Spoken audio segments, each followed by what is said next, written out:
Aimé, bonjour Patricia et bonjour aux téléspectateurs. Bienvenue donc à cette autre édition du Grand Dialogue National, édition du 7h30.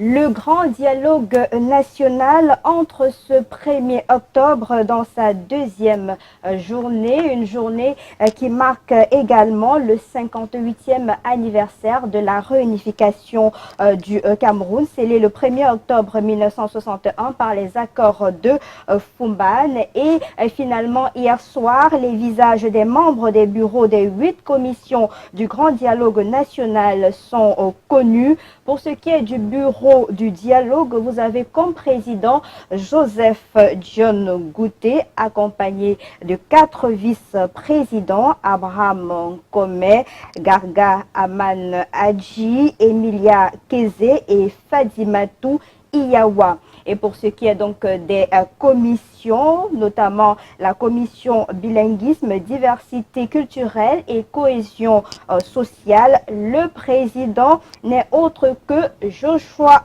aussi. Il sera accompagné dans cette tâche par 4 vice-présidents, Moukoko Mbonjo Pierre, Amatoutou Mouna, René Efa et le professeur Daniel Ambois. Pour ce qui est de la commission système éducatif, vous avez une dame à la tête de cette commission, Dorothy Ndjema, c'est la présidente. Elle va travailler avec 4 vice-présidents, Paul Ngonou Mingo, Efwa Mbozo Samuel, Tomeno Ndamjoya et Aivo Tambe Leke. Pour ce qui est de la commission système judiciaire, président Benjamin Itoé. Il va travailler également avec 4 vice-présidents, Jean-Pierre Fogui. On aura également Bandam Achou, George, professeur Kofale Kaledire et Chakunte Pati Charles, qui est donc le bâtonnier. Pour ce qui est également de la commission des réfugiés et personnes déplacées, vous avez un homme de Dieu à la tête de cette commission, le cardinal Christian Toumi. Il va travailler avec 3 vice-présidents, Elvis Ngolé, Simon Mounzou et Cabral Libi.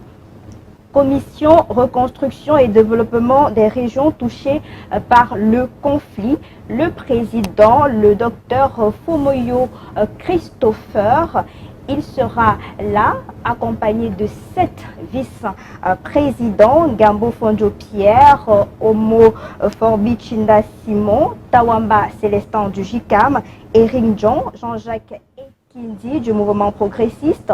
Vous avez le professeur Oufi Mlochi Chinje et le docteur Seni Boukar Lamine.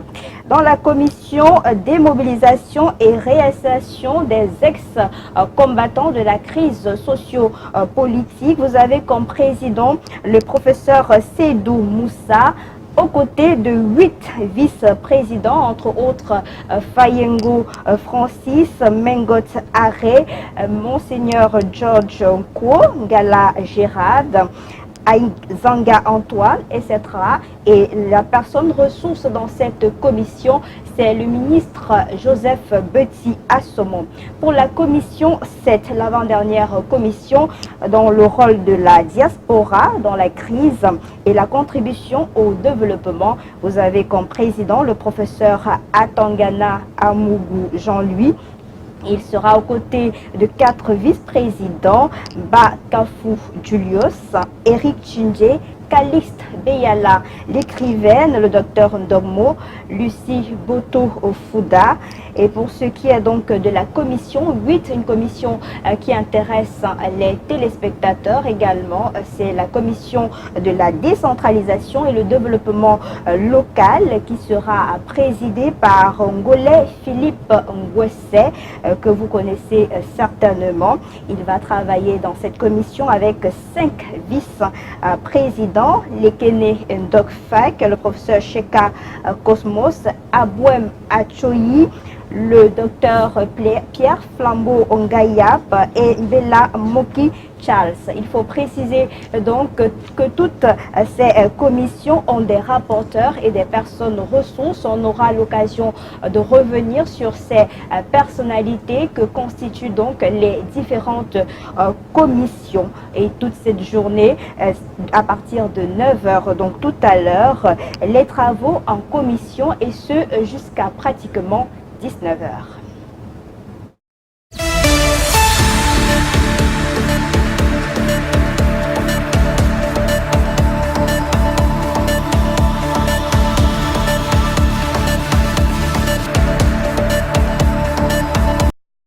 Dans la suite donc de ce journal consacré au dialogue national, le grand dialogue national, revenons sur les temps forts de la cérémonie d'hier au Palais des Congrès de Yaoundé, avec d'abord le discours de cet ex-combattant. Son nom rentre dans l'histoire désormais. Il s'agit du jeune Kawa qui a dit non à la marginalisation et appelle les autorités camerounaises à prendre des dispositions pour l'égalité des chances. Je vous propose une attitude de Sieur Kawa au micro de nos reporters. We need to go back to the cause of this problem. What happened before we come out, become gods to fight our nation. Some of this reason is very simple, which is marginalization. We were treated as second-class citizens in our own mother, in our own father's land or our motherland. Some of us are degree holders. Some of us are educated, but we got no jobs in our own fatherland or motherland. There are companies located around our areas, but most of those companies are run by French-speaking Cameroonians. We in our own area, we don't have an opportunity to work in those companies. For example, I will call Kafiko in Osini. Most of the administrators there are run by the French-speaking Cameroonians. We have CDC. Almost all the administrators are run by French-speaking Cameroonians. If you are in your own country and a proud citizen of your country, are you sure you're going to take such thing? If we all are Cameroonians, why were we treated that way? Those are the reasons why we pick up guns to fight our government.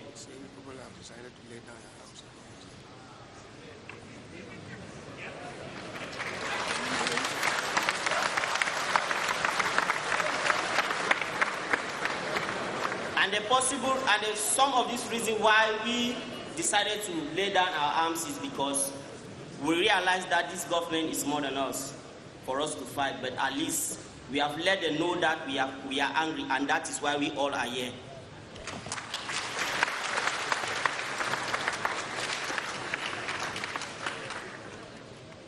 I used to see most of my friends who go in for concours, gendarmerie, police, and some professional school, government schools.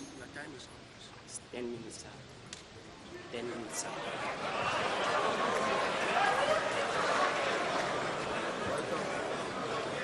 We will realize that they will say a concours of 6,000. In that 6,000 gendarmes, army or police, it will be just about 200 English-speaking Cameroonians. Is that correct?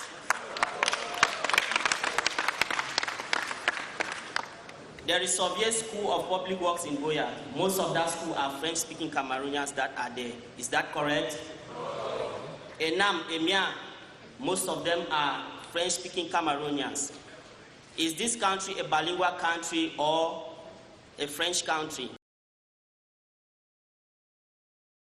Et à côté de ce discours émouvant, on a suivi avec beaucoup d'attention le discours du Premier ministre Joseph John Gouté qui appelle tous les fils et filles du Cameroun à la reconstruction d'un Cameroun un et indivisible. Je vous propose une attitude du Premier ministre qui présidait cette cérémonie d'ouverture. Nous offre l'occasion inespérée d'un sursaut collectif destiné à trouver des solutions concrètes et pragmatiques. Loin des querelles, des chapelles, aux problèmes qui nous ont séparés physiquement et intellectuellement ces dernières années. Ce dialogue nous offre l'occasion de trouver, dans l'exemplarité de l'engagement des pères fondateurs de notre pays, la force de transcender nos différences pour faire de notre diversité culturelle une source de recherche pour nos populations. Si l'histoire nous a fait héritier de deux langues officielles, que sont le français et l'anglais, notre intelligence commune devrait nous conduire à en user comme une source d'opportunités et non comme une source de contraintes dirimantes à notre vivre ensemble. À en faire des leviers de notre progrès social et non des pesanteurs qui nous conduisant vers des abîmes inconnus de la division et de la séparation. Dans cette perspective, la gravité de la situation qui prévaut dans les deux régions du Nord-Ouest et du Sud-Ouest doit nous interpeller et nous préoccuper, mais surtout nous astreindre tous, individuellement et collectivement, indépendamment de nos régions d'origine, de nos convictions politiques ou religieuses, à une obligation de résultat, à savoir le retour de la paix et de la tranquillité dans ces deux régions. Oui, c'est bien la recherche de cet objectif qui doit, chacun de ces, nous animer au cours de ces 4 prochains jours de notre rencontre, à une période cruciale de notre histoire. Le peuple camerounais nous regarde, le monde entier nous observe. Il nous appartient désormais d'indiquer de quelle manière nous voulons entrer dans l'histoire. Voulons-nous que les générations futures gardent de nous le souvenir d'avoir été incapables de trouver des réponses consensuelles à des préoccupations qui ne sont pourtant pas insolubles? Ou alors voulons-nous être considérés comme des véritables artisans de paix dans la résolution de cette crise qui a privé un grand nombre de nos enfants de leurs parents, de leur scolarité et menacé leur avenir parfois de manière irréversible? Notre intelligence commune et notre responsabilité individuelle doivent nous amener à défendre la paix, en tout temps et en tout lieu. Une autre sortie qui secoue l'opinion nationale et internationale depuis hier soir, c'est celle de Sa Majesté Ibrahim Bombon-Joya, le sultan roi des Bamoun, qui, dans son discours hier au Palais des Congrès de Yaoundé, pense que le problème qui se pose au Cameroun est aussi celui de l'alternance et le seul remède qui pourrait donc guérir ce mal, c'est une composition de médicaments faite de revision de la Constitution, la limitation du mandat présidentiel à 5 ans x 2 non renouvelables, l'élection à 2 tours, la révision du code électoral et l'accélération de la décentralisation dans les 6 mois qui suivent donc ce dialogue qui se tient toujours au Palais des Congrès de Yaoundé. Et toujours donc en rapport avec ce grand dialogue national et surtout la question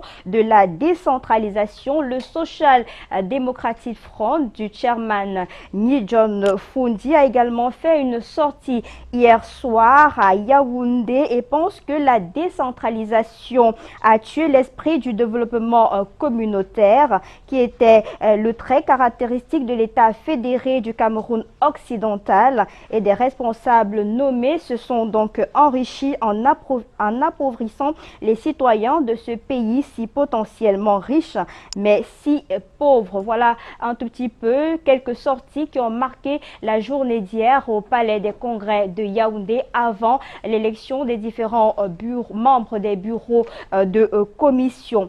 Et dans les régions du Cameroun, on a suivi avec beaucoup d'attention ce grand dialogue national. Mais par contre, dans la ville de Ngaoundéré, dans la région de l'Adamawa, ce n'était pas l'engouement espéré, tel que nous le confirme notre reporter Eringeli. Diffusée sur l'essentiel des chaînes de télévision camerounaises, la cérémonie d'ouverture du grand dialogue national n'a pas mobilisé des foules autour du petit écran et dans les lieux de rassemblement en Ngaoundéré. Les raisons évoquées dans la rue sont diverses. Normalement, il a fallu que je suive ça. Mais malheureusement que je n'ai pas suivi parce que j'étais en cours de voyage.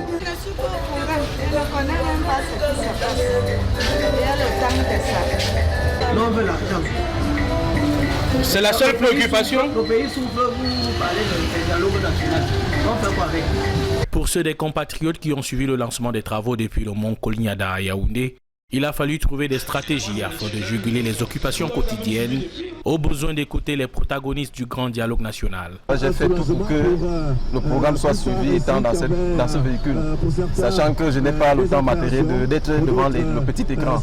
C'est de ça que je veux être informé. Malheureusement, que toute la télévision est partie. Mais ce que souhaiterais-je, qu'ils réussissent dans les dialogues. Dans leur service comme au volant de leurs engins, les Camerounais de la métropole de l'Adamawa avaient l'oreille collée au transistor pour ceux qui ne pouvaient accéder à un poste téléviseur ou à Internet. Ce qui m'a le plus marqué, c'est l'allocution des ex-combattants qui ont déposé les armes. Et que le débat soit franc, que les gens parlent du plus profond de cœur, parce qu'il y a beaucoup d'hypocrisie souvent. Et c'est cette hypocrisie qui nous ramène à aujourd'hui, puisque ce sont des débats qui ont déjà été faits dans les années antérieures. D'abord, il y a les différentes prières. C'est bon. Il faut que tout ça se passe dans la paix. On espère que la fièvre montera au cours des prochains jours avec les plénières de présentation des rapports des commissions.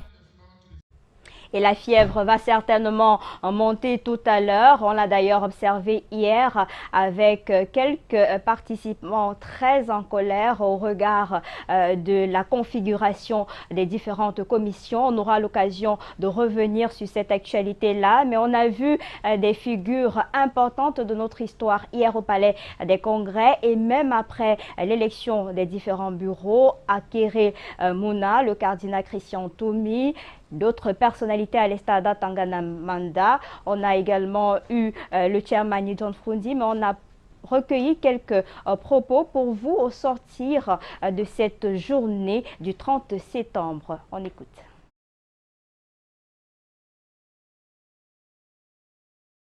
I didn't discuss, I was a spectator to a show. I didn't discuss anything. I was there as a spectator. I was told I was a participant. I was a spectator to a show. And a very sad show, because it has nothing to do with the problems we're facing. And I don't think that, I don't know whether these people believe sincerely that what we are doing here is going to solve anything.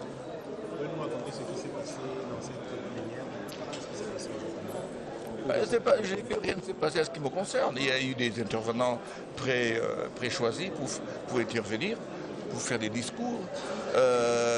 Et puis il y a des commissions, les membres les bureaux des commissions sont déjà toutes prêtes, qu'on a lues, on a demandé d'acclamer. Et puis voilà, je me suis assis, j'ai écouté des discours, écouté des listes de noms, et voilà. Et, demain on commence dans les commissions et je choisirai la commission dans laquelle je devrais agir. Écoutons quand même, hein. Je pense que dans certaines commissions, on retrouve les noms des gens qui sont à l'origine des problèmes, dont d'autres mains. Donc je pense que ça suffit comme ça. J'espère que ceux qui ont programmé ce spectacle, on n'est pas un système pour faire aboutir cela, mais en ce qui me concerne, je suis triste. So what were you expecting? Now that you're disappointed, were you expecting something different? Were you expecting? Well, I was expecting an effort to force people to have a dialogue. The dialogue is not an invented term. It's discussion. It's talking to feel part of it. This morning, I don't feel part of it at all. I just listen. Et ceux qui ont pris la parole, justement, ils ont parlé de quoi? Ils ont parlé de la paix. Ils ont parlé de la paix, tu viens parler de la paix. Il y a un chef, je crois, un docteur de combat, un chef qui a, lui, au moins commencé à mettre le doigt sur le problème. Le professeur Mounzou a essayé, avec beaucoup de tact, de dire ce qu'il avait à dire. Mais on était plus dans la philosophie de la paix, comment c'est bien pour le pays. On ne prend pas en compte vraiment les parties prenantes, parce que cette histoire a des parties prenantes. Quels sont les problèmes? Le problème entre les anglophones maintenant, c'est quoi? C'est le fédéralisme ou sécession? C'est ça le problème. Et pour tous les pays, est-ce qu'on va amnistier, est-ce qu'on va pardonner ceux qui sont en prison? Qu'est-ce qu'on fait? Il y a des choses, à mon avis, concrètes qu'il faudrait, qui touchent le problème. Mais là, ce qu'on a fait, on est en train de vouloir avoir un dialogue pour le plaisir de l'avoir. Je pense pense que ça risque de... So the core thing you expect is the discussion of the form of state. What? The core thing that you are expecting is the discussion of the form of state. Well, that's the first step on the list, to my mind. And the amnesty and stuff like that, you know, the ceasefire and stuff like that. So peace can come, so we can start again and discuss how do we build our country. What is at stake here is the union. That's what is at stake. If we joke, as we have joked in the past, God help us. Thank you, sir. Thank you.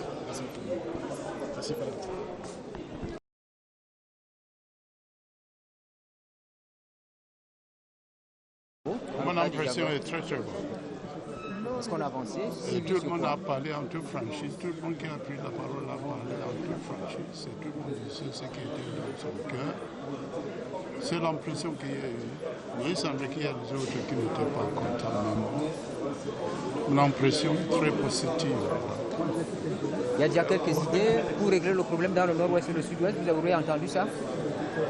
Non, tout le monde dit bien qu'il faut que... J'ai cité le cas, moi-même quand j'ai pris la parole, j'ai cité le cas d'une vieille maman qui a dit pour régler le problème, il faut que l'armée quitte les lieux.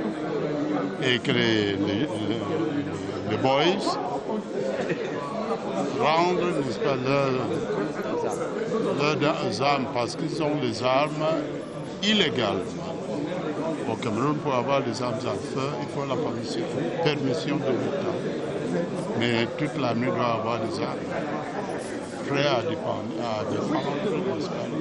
les pays au cas que l'ennemi vient de l'extérieur.